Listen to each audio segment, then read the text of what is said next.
Hello, this is going to be a video all about what is a starseed and are you one? Seed is the idea that there is a soul type that is predominantly incarnated in the stars, in other star systems, and that soul generally, this is the story that's told, soul is more spiritually evolved and has different perspective and often higher vibration than you would normally see here on Earth, has come here to incarnate as a human, help uplift the collective, the vibration, help with ascension, help with awakening. There really are three main soul types: human or earthbound souls, angelic, ones that are strongly attached to the angelic realm, and then starseeds. And then there's some other in-betweeners too. I've been doing Akashic Records readings, galactic Akashic Records readings for quite some time. You always get to see cool variances, and everyone has a different soul story, how they got here to Earth and where they're going after this lifetime. A little bit more about starseeds. Generally, because they're more sensitive souls, and sensitive just meaning they have less density, so they're more aware of energy. They're more aware of things that are non-physical. They tend to be more empathic. They tend to be more openly loving, sometimes to a fault. It also just really depends on what system they come from, and there's really an infinite number, but there are a few predominant ones. Probably the most prevalent is Pleiadian, from the Pleiades, and Pleiadian starseeds tend to be very playful, fun-loving, high vibrational, really love beauty. They love finer things. I guess the downside is they tend to enter into caretaking relationships, or relationships where they're trying to fix the other person because they just see the best and want to love everyone. There's starseeds from Lyra, Lyran starseeds, which are very flowing, but also can be very fierce, again, loving, innocent, powerful, often carry some trauma from what happened on Lyra. Lyra, there was a great trauma. They carry these almost mix of frequencies, which is just almost like a loving purity, but also a part of them that feels traumatized. That's just the best way I'll say it. I won't go too into it. Syrian starseeds, coincidentally, are very serious. Tend to be very, very thoughtful and very mental, and very watery, calm, present, deep. Arcturian starseeds, it's more of like masculine quality, get stuff done, mathematical, problem solvers. Andromedan starseeds, artistic, silly, great with frequency and sound. There's so many different kinds. There's Antares starseeds, there's many beyond there.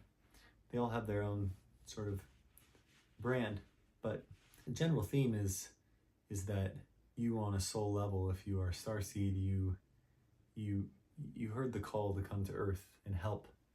And so often starseeds feel a longing for home. Maybe they don't belong, feel like outcasts. I think sometimes these things can be used as excuses. We find out we're a starseed, oh, that's why I always felt that way. And I think this can be part of the reason in the story, but it's kind of like the chicken or the egg, which one comes first. If this is something that helps you in your journey, helps you find solace and feel like you really do belong and you did really choose to be here, even though this life in this place is challenging, then I think it's something that of value. If it's something that is just another story that puts your own self-empowerment outside of you, then maybe not so valuable. How do you know if you are one?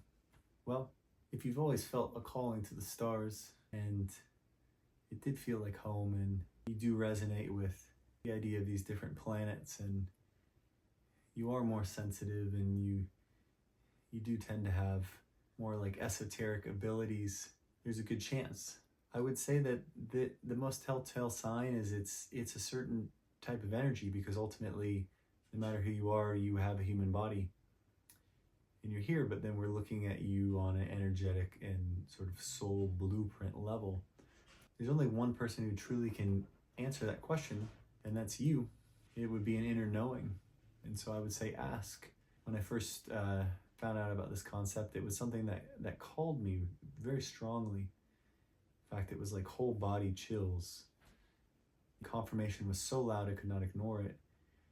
And then I began to read the Akashic records, and out of a many-year journey of really understanding my own guidance and doing readings for other people for many years, I have a sense of knowing. A great way is to book a reading with someone like myself.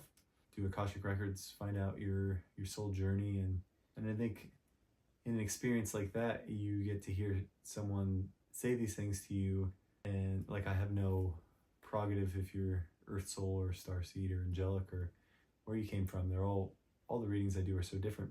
But ultimately, you get to feel what really, really resonates with you, and that gets to be the truth you accept. What's the value of knowing all this?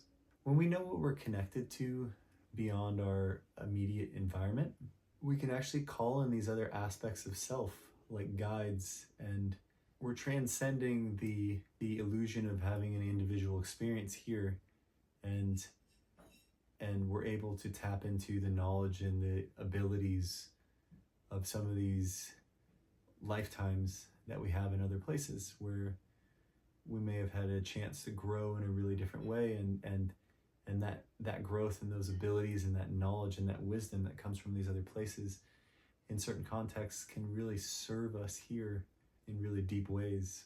It also helps us understand who we are, our purpose, driving purpose, and understanding what that is just makes life so much more fulfilling, and our direction so much more pointed and poignant. If this is something that you're wondering if you are, I would highly suggest asking to be shown. Ask the God or the universe, or whatever you believe in, show me my connections. Or if you feel like booking a reading, that's a great way to do it too. Peace and love and blessings to you. Hope this video helped.